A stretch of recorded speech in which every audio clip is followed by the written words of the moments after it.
On this episode of the podcast, I'm going to talk about travesties, money, penny, and signs. So let's get into it, everybody. Do-do-do-do.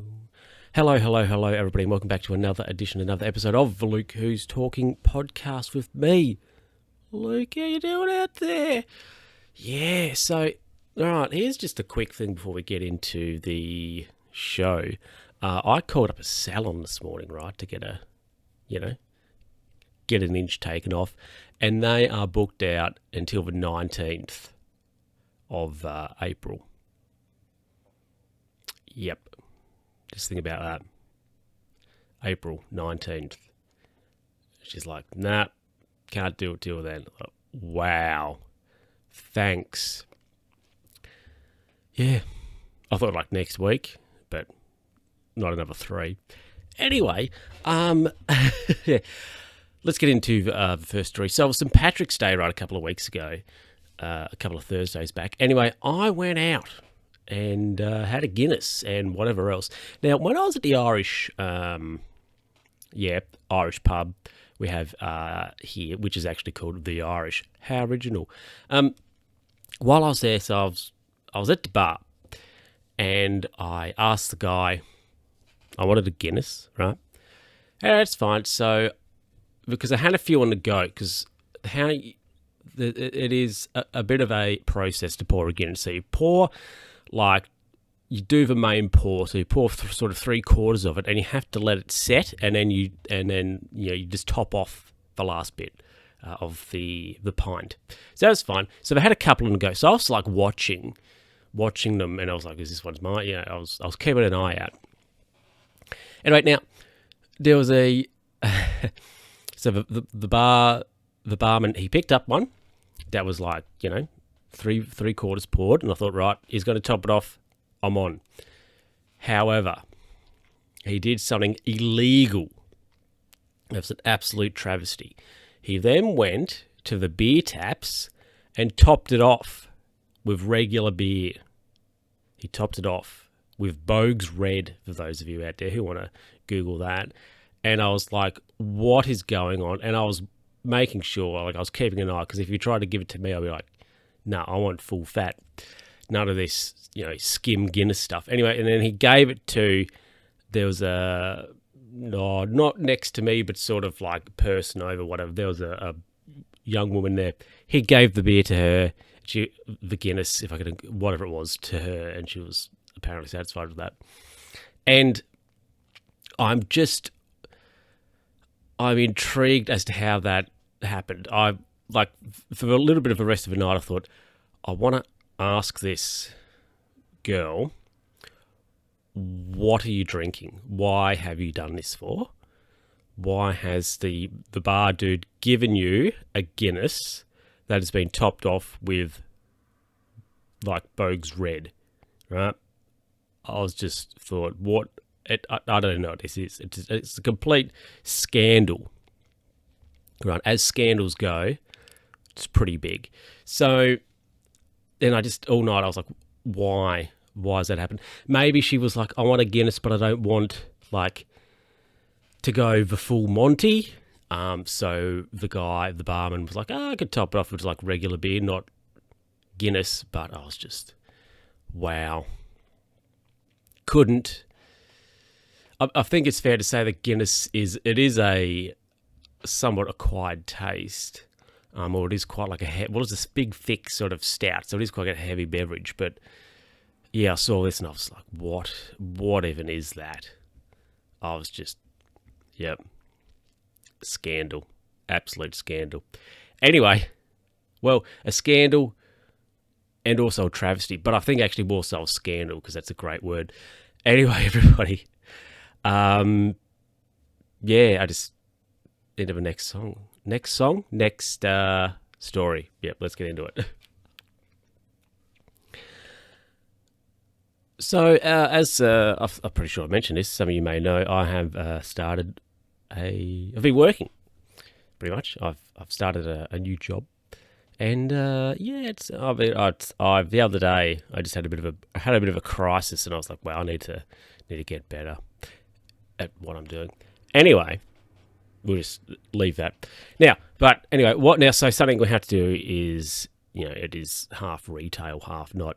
So you have to deal with, customers, and customers, can be annoying. But anyway, there was a lady came in the other day. She had an interesting surname.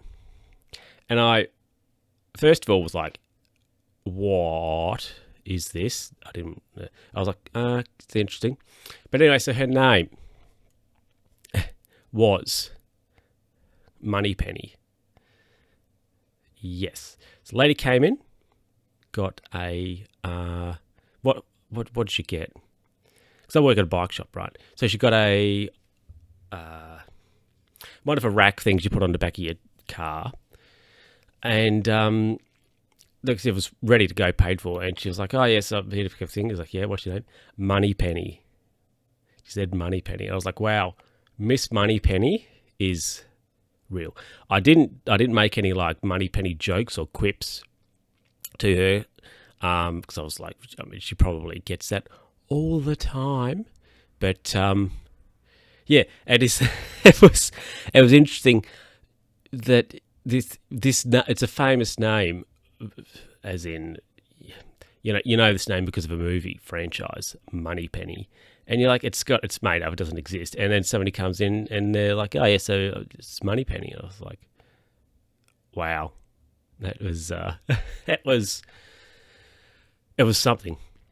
It was something for sure. Yeah, unexpected and just like comical. Almost. I wasn't expecting it. Oh, well, it was Moneypenny. Oh, what is Moneypenny even a thing? But yeah, apparently so. Yes, Miss Moneypenny exists, and there is a Miss Moneypenny or Mrs. Moneypenny in my town. Would never have thought it. Anyway, yeah, let's get to the last. After the Moneypennies, let's get to the last story, and we'll wrap it up. I think this could be a quick episode. Wow, that's all right. Welcome back, everybody. So, I think it was last week. When I say last week, that literally means last week or 3 weeks ago, but somewhat recently. Myself and some friends, we went to a street in town, and up this street they have I won't say a race, but it's a bit of a challenge because it has a real steep pinch right at the top, and it's challenged. See if you can get up the hill. Basically, you can walk up it. People were like riding up it and pushing prams and all that sort of stuff. Anyway, so we were like, oh, we'll go and watch people walk up a hill because why not? Right. Anyway, so we parked on one of the little side streets. It's quite a narrow. It is a two-way. It probably quite honestly should maybe only be a one-way street. Anyway, so while we were just there parked and we were just having a little bit of a moment, somebody started to reverse out of their driveway. And opposite their driveway was a street sign, like just a sign on the curb. And I think it said like event in progress or something like that. Anyways, this car reversed out. And then clunk, the guy just reversed straight into the sign. And then drove off. Like he didn't get out and have a look to see how the car was, didn't get out to look at the sign. I've got a thought on that. It must have been a work vehicle because it had like a company branding on it. So I was like, okay, the guy doesn't care. It's not his car. However, the car was pretty new. I think it was a Camry. It was like a new one. Now, surely that would have, like my car, right, has a reverse camera. And when you get so close to something, it goes, it starts beeping at you. So surely the guy's sensor would have been like, oh, stop. Like that. But anyway, he just looked back, clunk into this sign, metal sign, like you would have heard it. And then he just like drove off. So I was like, okay. My friends and I thought it was mildly amusing that he just reversed out, hit the sign, and then he was just like drove off. So I'm like, okay, that's, yeah, that's something. Indeed. Yeah, it was very much like wasn't expecting it.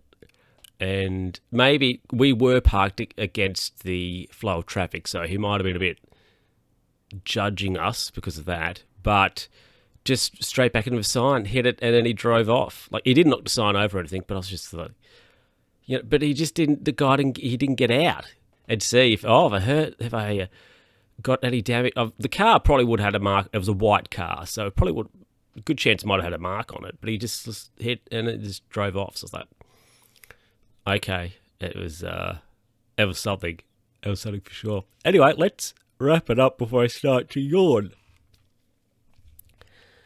And I actually didn't yawn, unfortunately, because, whatever. Anyway, everybody, that is it for this episode of the podcast. I hope you enjoyed it and all that jazz. Share it with somebody and all that sort of stuff. Anyway, you can send me an email, of course, lukewho'stalkingpod@gmail.com, not that you ever do, or you can send me a tweet at L_who'stalking on the Twitters, not that you ever do.